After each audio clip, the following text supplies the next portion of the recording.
Welcome, readers. Today on Book Chat, we are discussing the final book in our fantasy read-along, Dreams of Gods and Monsters by Laini Taylor. Stay tuned. Today's episode is sponsored by romance title A Passionate Love, written by Delaney Diamond. Simone Brooks and Cameron Bennett should not be together. She is a wealthy socialite looking for a suitable husband, a man with the right pedigree and an economic status to match her own. He's a part owner of the hottest nightclub in Atlanta with his siblings, someone who loves cooking, the outdoors, and women, not necessarily in that order. After one night together, their sizzling chemistry makes it difficult to stay away. Then comes the hard part, navigating their differences to salvage a relationship that, while it may be imperfect, it overflows with love and passion. A Passionate Love is available now. Go ahead and pick up your copy wherever books and audiobooks are sold. Hear the audiobook sample on shelfaddiction.com or by visiting DelaneyDiamond.com to learn more. Links are in the show notes.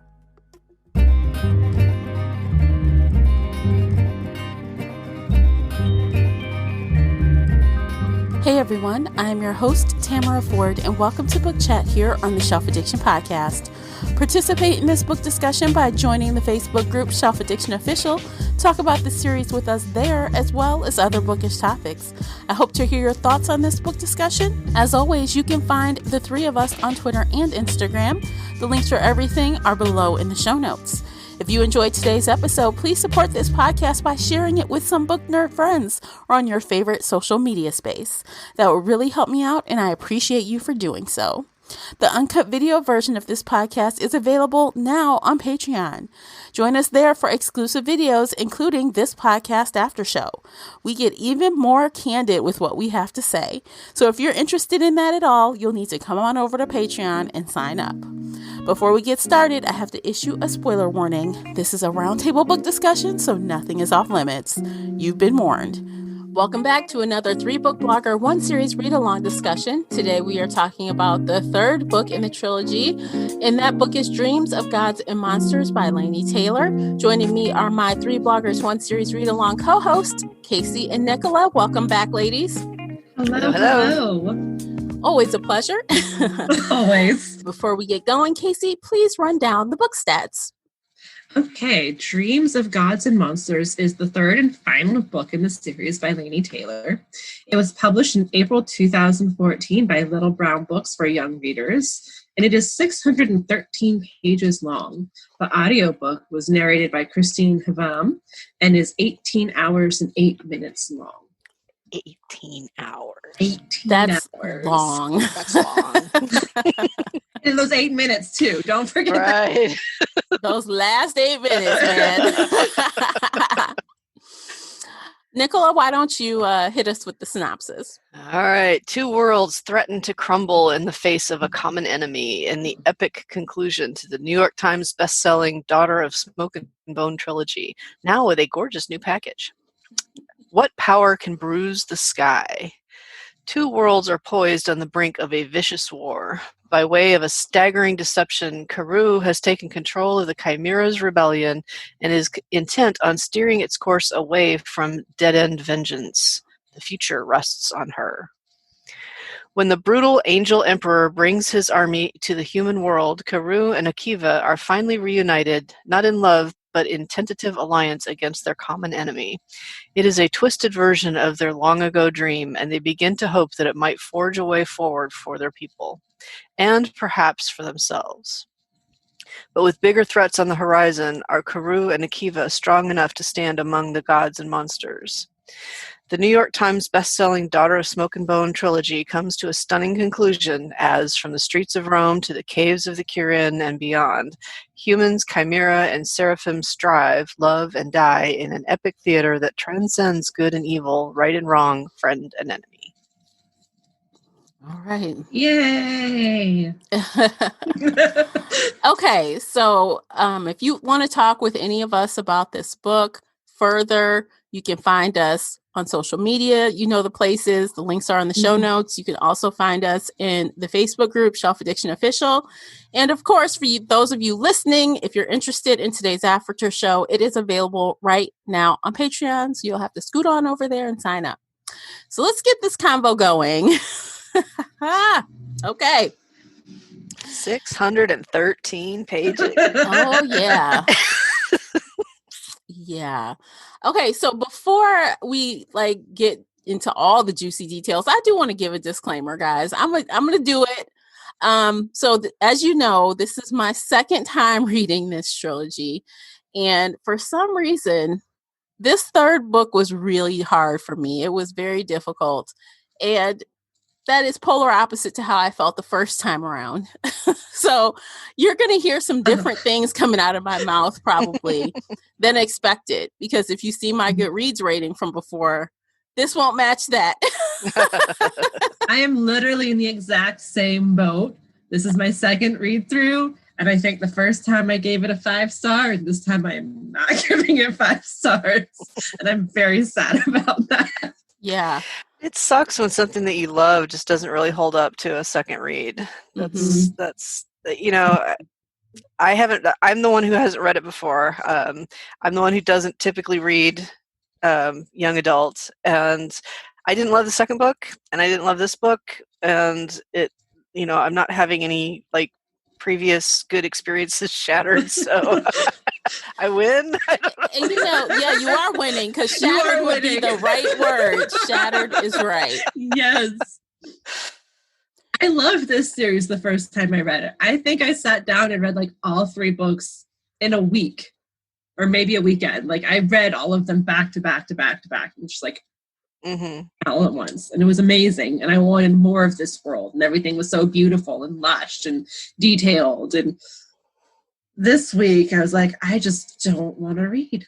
I cannot make myself read. And I don't know if it's 2020 just killing me, or if it's this book. But I got to maybe 40% and I just couldn't do it anymore. So I started skimming. I'd read a couple paragraphs on a page and then skip 2 pages and kind of follow along with what was being said and then skip another page. I could not do it. And I don't know if it's 2020 killing me, because I'm like, oh yeah, angels coming out of the sky, suicide pacts, everybody in the world rioting. Sure, let's read more of that. I mean, honestly, it could be some of that, or it could just be that, you're older than you were the first time you read it. Oh yeah. It's definitely for me. I'm a lot older than I was when I first read it. And 10 years matters in what you like to read, Oh yeah, so. Yeah, absolutely. And I think that I had such grandiose, I guess, feelings about this, how I felt about it before. When I started reading this, I'm like, I didn't remember that or this or that. And I'm like, wow, did I just kind of just make up what I thought the story was in my head? You know what I mean? I really didn't. I just did not remember a lot of these things that were going on in this last installment. And I just was like, I definitely don't remember the feeling of, wow, this is really, really dragged out. Do we really need all of this? I feel bad for saying that, because I loved it so much the first time around. Yep. Yeah, and I think I gave it 4 or 5 stars last time. And right now I'm like, this might be a 2-star book. And it's just because I can't read it. I skimmed it. I'm so sorry, but I couldn't do it. Honestly, I haven't skimmed a book in I don't know how long. It's been a really long time. And for you guys that listen to me on the podcast regularly, especially with the buddy reads, I'm down for the details. I be trying to hammer out the details. So I want to know all the things. So that's not normal for me to skim a book. And I haven't done it in so long. But for me to actually just cave and skim the last part of the book, I'm like, that says a lot to me. Because that's not my normal activity, Detail oriented. I want all the words. I read all of it. All of it. All 613 pages. I don't know if I am. If I could give you a gold star or something, I would. High five through the Zoom. Yeah, high five. Well, yeah. So what we're dancing around is that the story was slow. It was so slow. There was it could have used a pretty draconian editor. There were storylines that meandered a lot. There were long descriptive emotional passages. In particular, there was one scene that I was just going, come on, because like there was a thread where Laraz was getting beaten to shit in another part of the cave, and then we just like put that on hold, and we went to have like a tender moment between Akiva and what's her name? Karu. Yeah. So, and like all I kept thinking was like, I want to get back to the other thing, So I want to know I just couldn't. I couldn't get invested in their moment because, and that's a common thing where you kind of switch back and forth from one thread to another, but the level of intensity didn't match. So I just really wanted to, it was annoying to me. That was one real specific example, but there are scenes where there's just pages and pages of yearning looks and longing and self-recrimination, and like the whole thing about how Akiva was jealous of Thiago/Siri got very tedious for me. And so, yeah. I think it was around the 50% mark is when Karu told him. So he wasn't jealous after that, but up until then, he was that's 400 pages. It was. Yeah. Yeah. That's a whole book for a normal book. But it was this book more than the other ones seemed really teenagery to me, really YA angsty. Maybe I could get my friend to tell him that I like him, or ask his friend if I'm going to ask my friend to ask his friend if he likes me. I mean, that didn't happen, but it was the feeling that I had for a lot of it was, I'm not going to tell him because I knew they had like a lot of like, oh, we didn't kiss, we can't kiss, because the whole thing about kissing was annoying me to death. I'm like, she's talking about, oh, cake later. And, that whole, I think that was like off of that whole thing back, I don't know, 10 years ago. When people used to say, oh, you're caked up with somebody or something. Remember when people used to say that? Yes. No, I don't like, why y'all caking? And like, what do you mean like caking? The wish thing. Well, I mean, I was kind of sick of her, like a reference. Yeah. But I was just sick of her talking about this kiss that never happened or was so close and didn't happen. And I'm like, oh my God. Do we want to skip to the end? That was the thing that annoyed me the most. Is like when they finally resolve. Go right ahead. Skip. When they finally resolve this war that they've been talking about for 3 books and then some, then they have this whole other thing just plopped on top with the Stelians and the other universe of other monsters. And I was just like,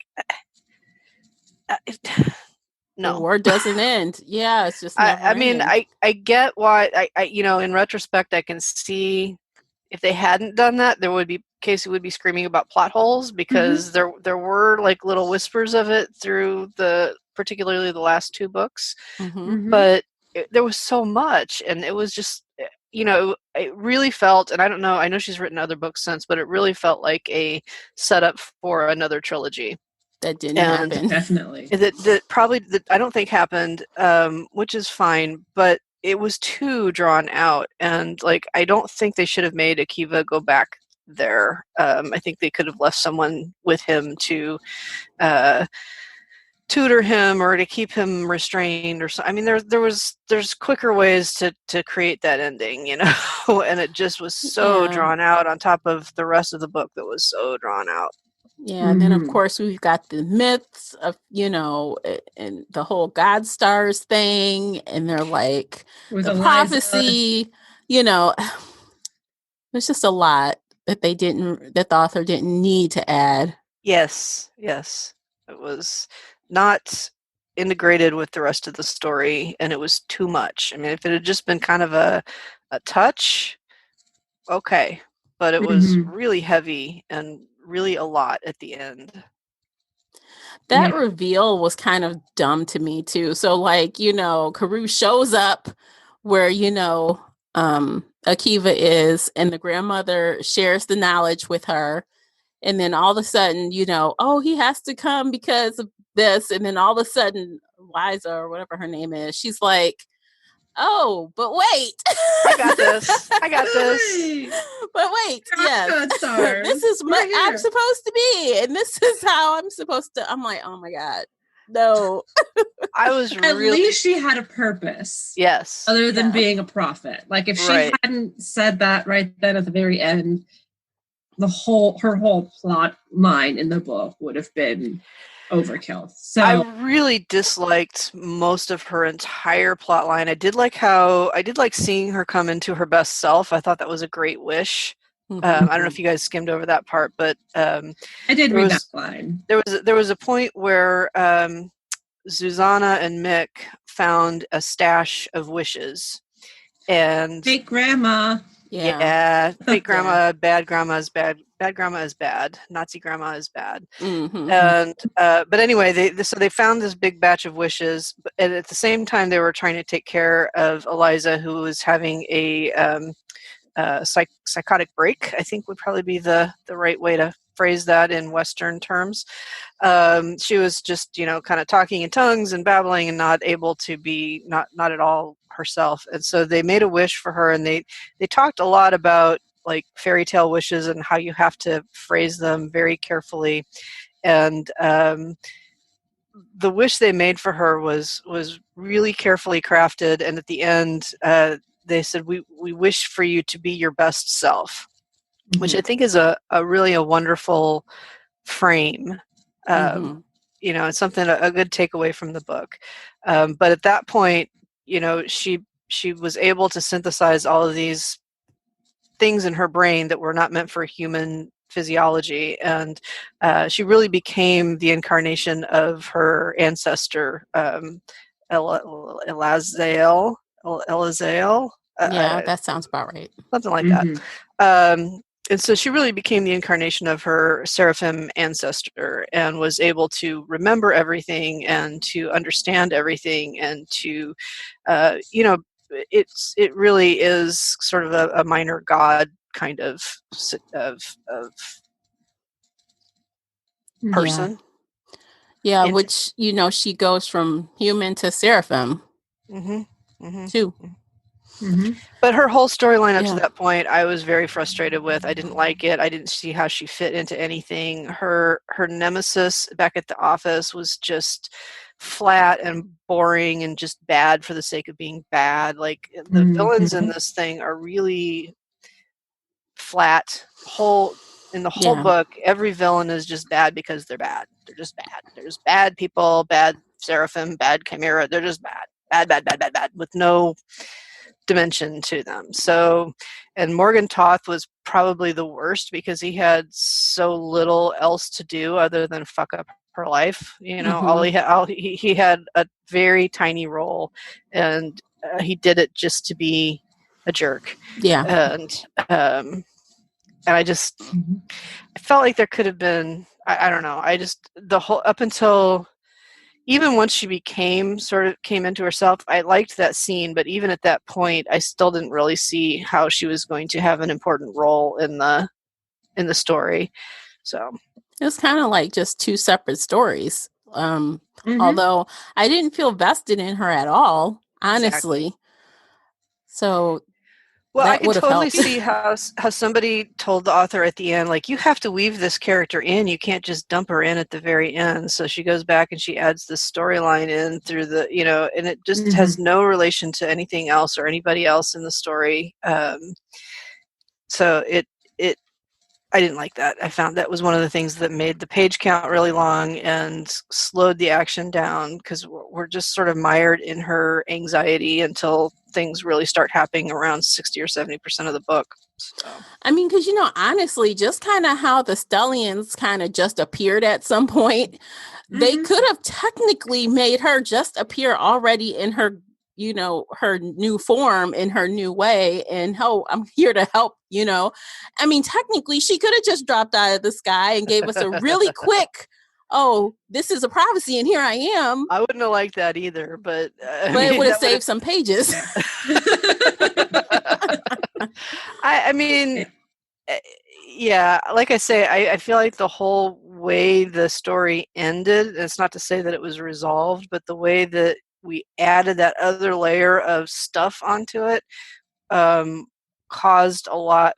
It caused the length to drag out. It caused that angst for Akiva and Karu to drag out. It required that whole storyline of the of Eliza. I mean, without that storyline, you wouldn't have needed Eliza.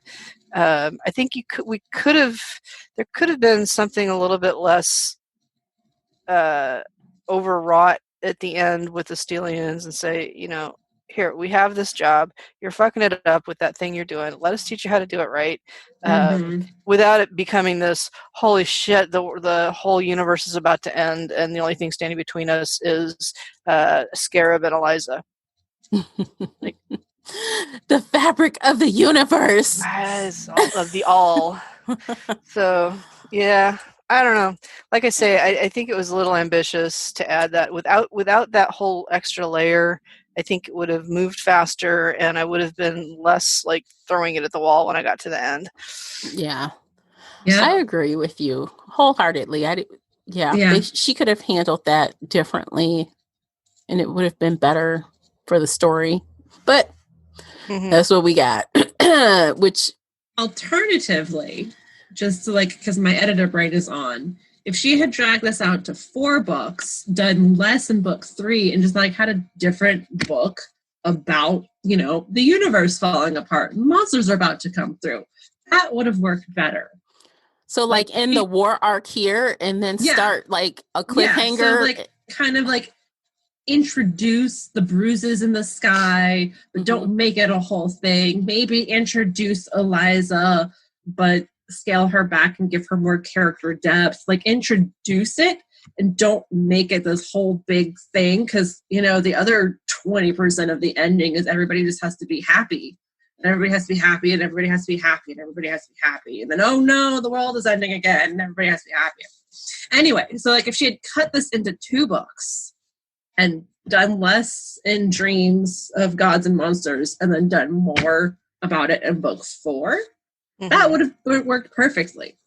So it wouldn't have been so bogged down in this one book trying to get everything crammed in.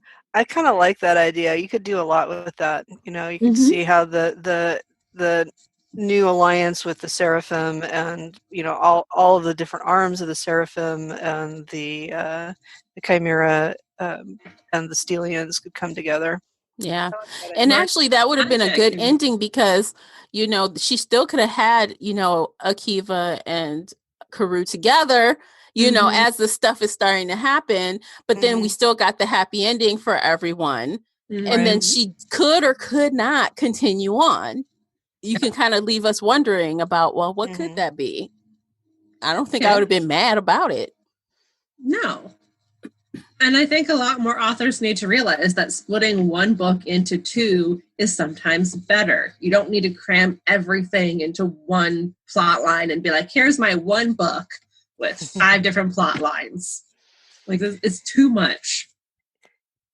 Splitting it into 2 books would have been better. I agree. So here's, it's a tradition that I bring up J.R. Ward in every discussion, right? But she and people complain that she has so much going on in all her books, but she is really good at managing that ebb and flow of multiple threads throughout multiple books, right? So she'll start building up one storyline 2 books before it becomes the main storyline. And that's a lesson that could have been applied in this series, I think. Yeah, I think to do that, though, she probably would have had to plot out a longer series, which in the end might have been better all around. I mean, all of these books could have been shortened a little bit and just plotted 4 or 5 books total to kind of just balance things instead of these huge books. But, and I think about Sarah J. Maas, her books are massive. They're fucking big. But I don't feel like it's drag on and on and on and on in her, at least for me. So I think it's more common in fantasy to have the big chunky books, right? Definitely. Maybe you guys can tell me about, is it more common in YA to have the big chunky books? No. Not usually. Because there's a couple, but I think it's a growing trend. But No, I don't think YA is that much longer. Like, I feel like this is out of the norm for the YA fantasy that I've read. Okay. Yeah, I don't know. So Yeah, I don't know. I usually when I see books that are 600 pages, I kind of cringe. And it's like, it better be somebody that I'm familiar with or something I've already read, because, and it's almost, I'm glad this trilogy came to an end, because if she pulls, a Sarah J. Maas situation, it seems like every book she writes, her editor gives her the go ahead to just go longer and longer and longer, because each book gets longer and longer and longer. And so I feel like this is what would have happened with Laini Taylor. If she had wrote a fourth book, it would have been 750 pages. Oh, God. So no, I do like the idea of making it a fourth book, to bring in more of the mythology about the layered worlds and everything. Mm-hmm. What did you guys think about Razgut's role in this whole thing? I thought it was really interesting. Like, he had to become the voice of the angels. Mm-hmm. And how I did like how the humans could kind of hear him, but were so wrapped up in the fact that, the angels are speaking in Latin. They're not. Anyway, no, I kind of liked that. yeah, it was interesting. I was a little surprised that he didn't more actively pursue Jael's downfall.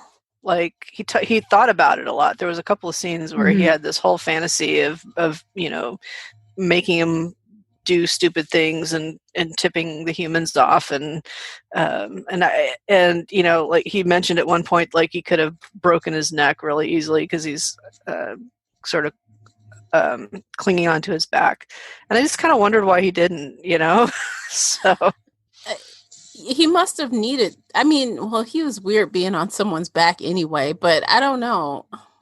I don't think he could have attached himself to anybody else afterward. In book 1, when his old man died, and he was just kind of left on the ground, I think that's what he feared, and he didn't want to be alone. He didn't want to be left. Yeah, I don't know. I think he was dragging out the fantasy. Like, he could always do it later. He's a creature of great patience, right? So yeah. Well, I remember in book 1, I think it was, he was like begging Carew, like, let me help you. Let me, don't you want me? I feel like he might have needed somebody. He needed him for something. Just didn't. Yeah. I, again, with the sort of flat villains, right? This was the only bad guy that had a little depth and interest. And initially he was pretty repulsive, right? There was he knew things, but you couldn't really trust it because he was clearly, his mind was broken. So in retrospect, a wiser hero or heroine might have seen more potential in this being as an ally, but that's retrospect. I did like how he got a little bit more interesting in this third book. I think he had more things to say. A lot of it was sort of wrapped up in nonsense and craziness, which makes it harder to credit. But I don't know. I was hoping for a little bit happier ending for him. So what was his ending? Because I definitely skimmed this section. I know fake grandma gets delivered to him or sees him. Yeah, he's still stuck on Earth. The grandma, I don't know exactly how that happened, if Razgut made it happen, because Jael was already gone. And so she gets a call from the Vatican or the museum where they were staying, and she shows up thinking that she's going to have some conference with someone with power, and he jumps on her. So he doesn't require her permission, right? Yeah. So I don't know. I don't know that the world building around Razgut really holds up. Like, it kind of seems in the beginning like that whoever his mule is has to kind of agree to it, and they do it through like those fairy tale, be careful what you wish for kind of situation. But yeah, I'm pretty sure that the JL only let him ride when he found it useful, right? Okay. So maybe humans are too weak to throw him off, but angels can do it. I don't know. We're probably spending more time on him than than he really deserves.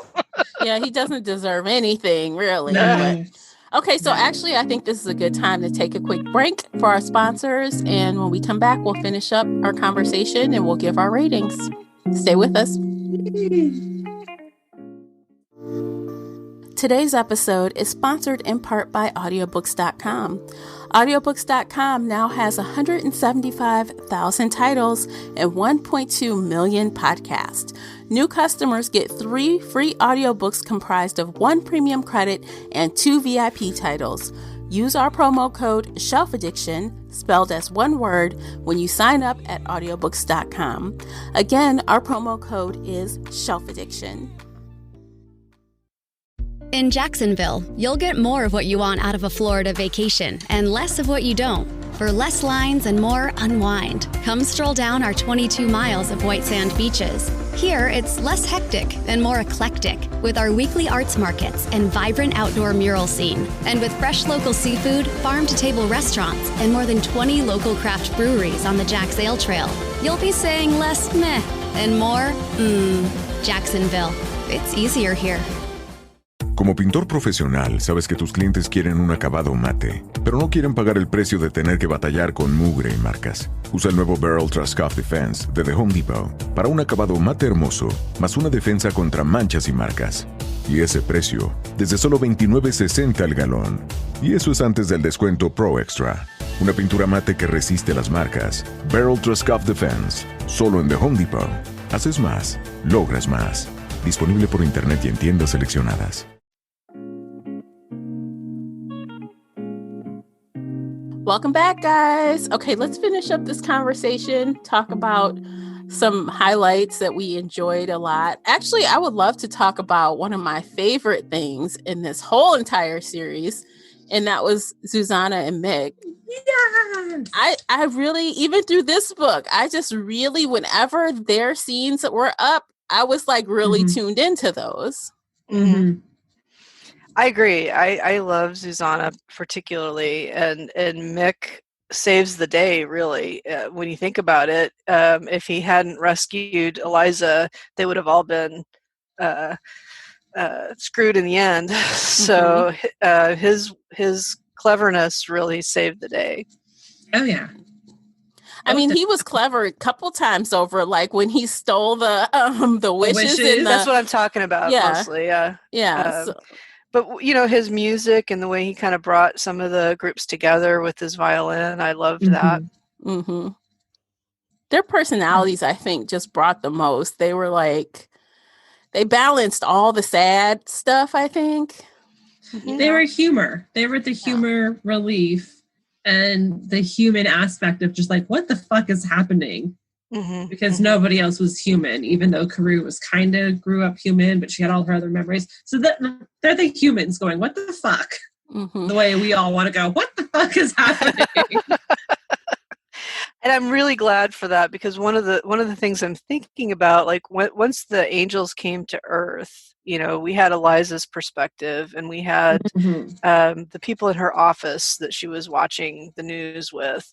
But we really got zero other reaction other than sort of zoomed out newscast kind of discussion. We didn't get really an intimate perspective from anybody on Earth. So I did, even though it was a lot of pages, I did feel like that was a very deliberate exclusion, right? Like, can you imagine how long it would have been if there was like this third component that we were following, and they were, you know, going through or telling us what was going on Earth? Maybe like the scientists that found the pit, if we had like stayed with them a little while longer to see. I mean, I don't want that, but it did seem, you know, there was a point where I was like, you know, they're talking about the fate of the Earth here and humanity, as well as Eretz, and we really, most humans don't really didn't know it. What I think is funny is that, all of this happened over like 2 or 3 days, right? Mm-hmm. And then they left after 72 hours. Right. So they just like came,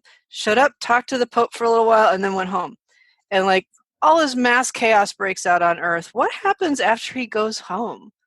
Like, there's still mass chaos because they still know about the monsters and the beasts, as they're calling them. Maybe, but they didn't see any. They only saw the bodies, and I could see that being totally covered up by it was saying, a hoax or something. Yeah, it was a hoax, and someone, that it was all photoshopped, that it was all fake, and I think it would. They would try to calm the masses, but the scientists still know, the people working on the DNA, Eliza's boss, he knows. So there would be people trying to work on it. And I think eventually they would try to go, because there was that scene with the billionaire who wanted to like fly his helicopter. Follow into the, yeah. So some people would know and some people would remember, but some people would know, and I think they would keep their mouth shut because I think the Men in Black would appear. They'd be like, hey, keep your mouth shut or else. Yeah.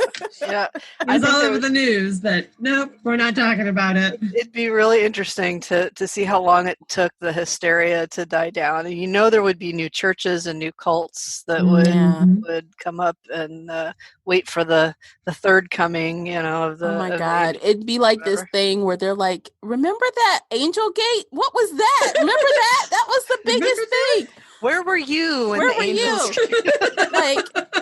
came? Yeah, so I thought that was a fun thing to speculate about. If it happened in 2020, it'd be like the killer bees. It'd be like, what happened to the killer bees? They just disappeared. Oh no, they're still around. They're a couple counties away. So, shit. Yeah. They seem to be pretty well under control, but there have been a few more sightings. Oh shit, they're back. Yeah, so that's good times. But yeah, I want to talk for a minute about. I talked about the villains always being like pretty flat. They're something that I don't think we looked for as much 10 years ago, but there's a certain association with looks in this book that is a little bit doesn't hold up well, right? So why do we hate Rezgut? Well, because he's crippled and beat up and crazy. Okay, and why is JL evil? Well, because he's got a big scar on his face and he makes weird noises when he talks. I'm feeling a little uncomfortable with the looksism and the ableism. And the ableism in this book. I didn't even, I guess, make that connection right away. I guess we kind of did in book one. We were talking about kind of why the monsters are looking one way and the angels look another, but I just thought like Rezgut was evil, so I just thought evil. I didn't think, oh yeah, he is also crippled in this and that. I kind of picture him as like a dried out apricot, so very like fruit and just gross. Yeah, but yeah.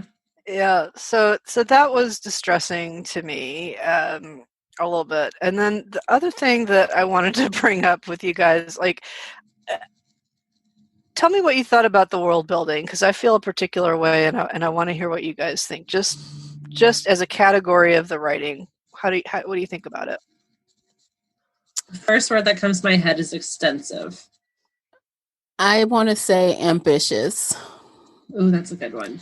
I think because I obviously first time I loved the world building. I had no problem with it first time around, but now I just think there's just too much going on.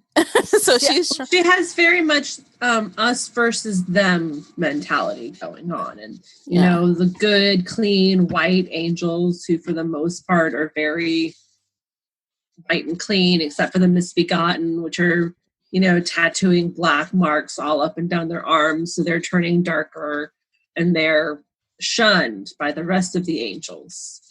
And then, well, even Esther at some point, when she was having that argument with her boss, she was like, "Oh, you never saw who thinks of a black angel," right? She even says Mm-hmm. that. Yeah. So, Yep. So here's what I think about the world building. I think it's very superficial, right? So when we find out, like, how does the resurrection thing work, right? Well, so there's the gleaning the souls on the one side, and then there's the creating the new bodies on the other. And at some point, I really don't understand how a necklace turns into a body, right? magic. Yeah. And Yeah. pain. And I just feel like it's really superficial and hand wavy. And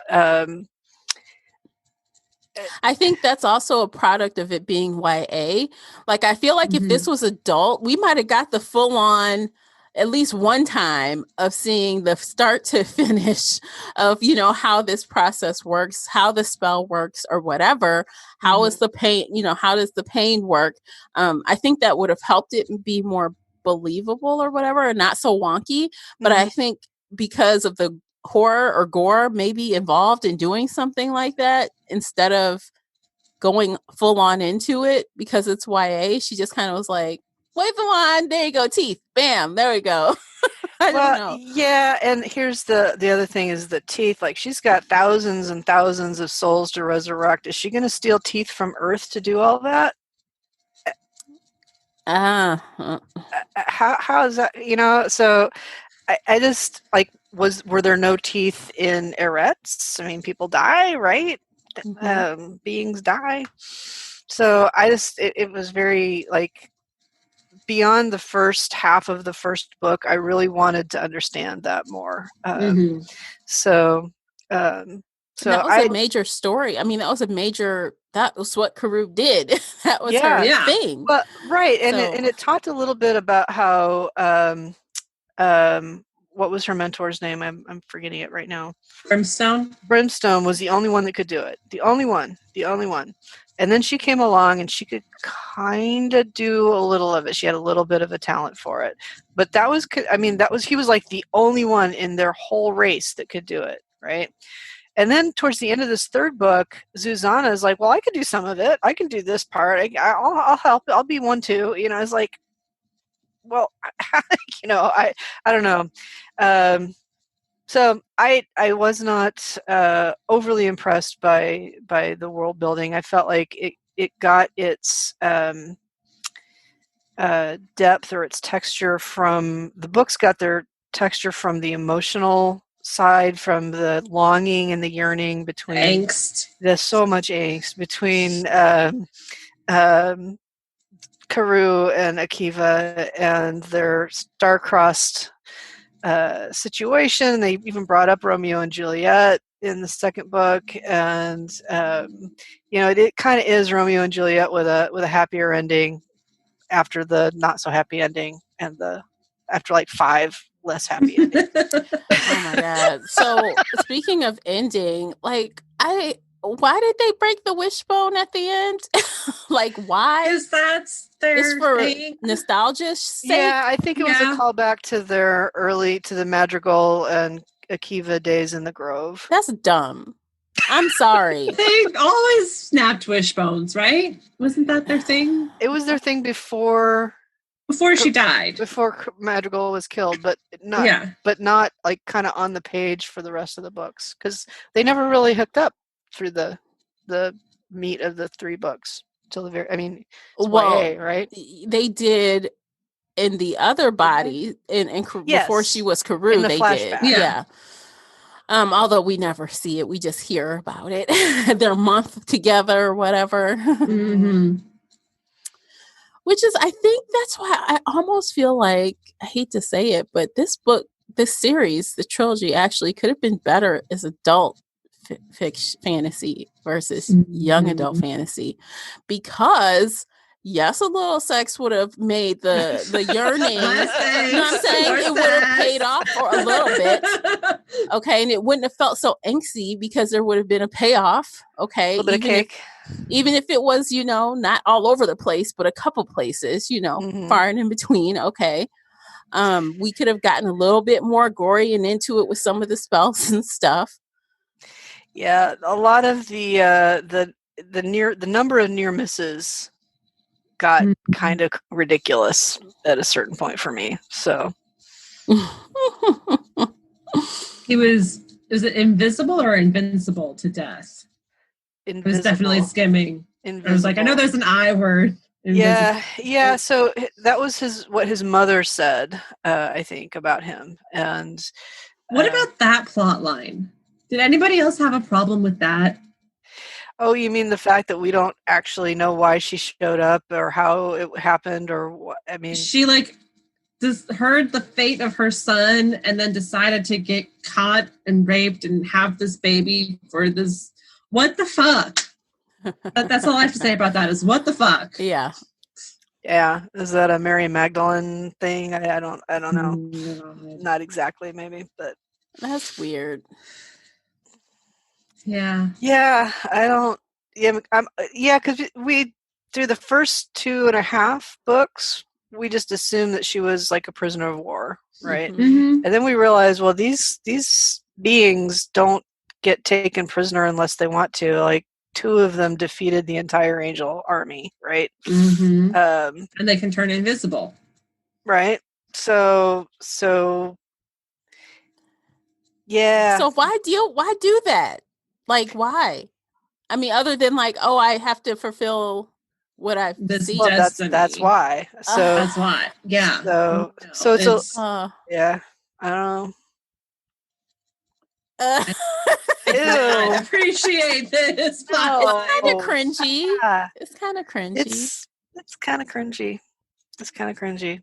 Anyway, I think if you love angsty YA fantasy, this is the series for you. I loved it back in the day when you were a young adult. Yes. I mean, to be fair, I was an adult then, but I was not as young as Casey, obviously. But I don't know. I think the genre was a little newer, 10 years. I'm saying 10 years. Is that about right? I think. Well, this last book 2014. Okay, so 6 years ago. 6 years ago for the latest book. All right. I just kind of think that at the time, this felt new. It felt different from the things I was reading at the time. Mm-hmm. Maybe that was it more than anything. And of course, I've liked the characters for the most part. And a fresh concept is golden in fantasy, which this really is. Yeah. But I do feel like if you like YA fantasy, you should definitely give it a try. Mm-hmm. If nothing else, you'll like the first and second book probably more than the third. Or you might like all of it, like I did the first time around. Yeah. If it's your first time, you might enjoy all of it. Yeah. So she said.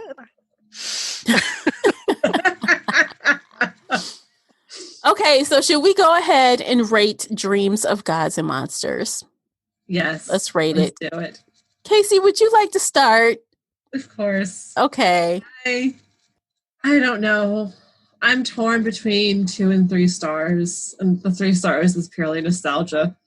I enjoyed it so much the first time, and I had such fond memories, and I was so excited to read it. And then I could not read it. Mm-hmm. And again, I know I've said this so many times, I just don't know if it's 2020, if it's this book, if it's me, what. But no, I skimmed through more than half of this book in the past couple of days because I just could not bring myself to read it. Mm-hmm. So I guess I'll go with 2 stars because I'm just not in a good headspace right now. Okay. Leave it at that. Okay. Nicola, what about you? I do think before starting this series, you have to think pretty hard about how what your tolerance for apocalyptic fiction is in 2020. I always hate to give something below a 3 in a genre that is not my genre, because I don't feel like that's fair. Like if I come into a murder mystery genre and I know I don't like that, and I'm reading it because somebody made me read it, like, yeah, my enjoyment is like at a 2, 1.5, or a 2, but that doesn't mean that the book is a 2, right? So I don't want to go less than a 3, because this just isn't really my genre. For my enjoyment, I didn't love the book. I would probably just say, personally, it's closer to a 2. But from the perspective of the book, it is a very epic conclusion. It is very involved and layered and twisty and angsty. And if that's the kind of stuff you love, then this is the book for you. Yeah. I would give it a solid 3. I still enjoyed the characters. I overall still enjoyed the story. It just felt slower to me this time around. It felt more bogged down in some ways than it needed to be. And this is versus, I just looked it up. I gave it a 5 when I read it in 2014. And I'm shocked that I gave it that. But I mean, obviously I was in a different place in 2014 versus today. So, just the overall fact that I like the trilogy overall, blended with some nostalgia, it gets a solid 3. So that's that. Right. I don't know. Look, the shrug emoji. I don't know. So you guys, let us know what you rated Dreams of Gods and Monsters. And if by chance you're also on a reread, did it hold up for you? I want to know. Yes. Tell us. Yes. Okay. So we are done for today, guys. Thank you for joining us. Thank you. Thank you. Yes. And we will see you next month. Happy reading, guys. Bye. Bye.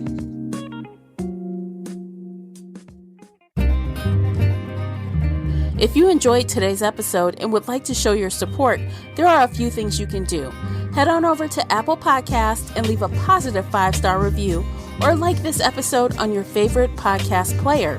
It seems so simple, but it really helps me out. You can share this podcast with other book nerd friends or on your favorite social media space. You can also join the Shelf Addiction Patreon family. For as little as $2 a month, you will help us produce even more awesome content for your ears.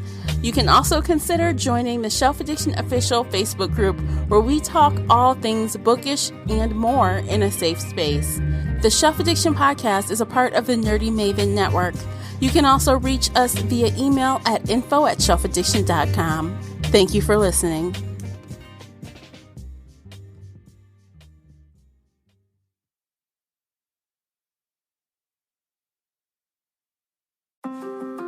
From regular expenses to occasional splurges, there's a lot to buy. Why not get cash back every time you spend? With the PenFed Power Cash Rewards Card, you get cash back on every purchase. That's everywhere, every time you use it. You can even earn a $100 statement credit when you spend $1,500 in the first 90 days. Visit PenFed.org/PowerCash to apply. To receive any advertised product, you must become a member of PenFed, insured by NCUA. Come stay and play at Live Casino and Hotel. Welcome to one of the biggest casinos in the country, with luxurious, clean rooms, upscale dining, and the grandest payouts. Now offering stay and play and all-in packages, including $50 free slot play, VIP parking, VIP casino access, and more. Book now at livecasino.com or call 443-445-2929 at Arundel Mills. Must be 21. Please play responsibly. For help, visit mdgambling.org or call 1-800-GAMBLER.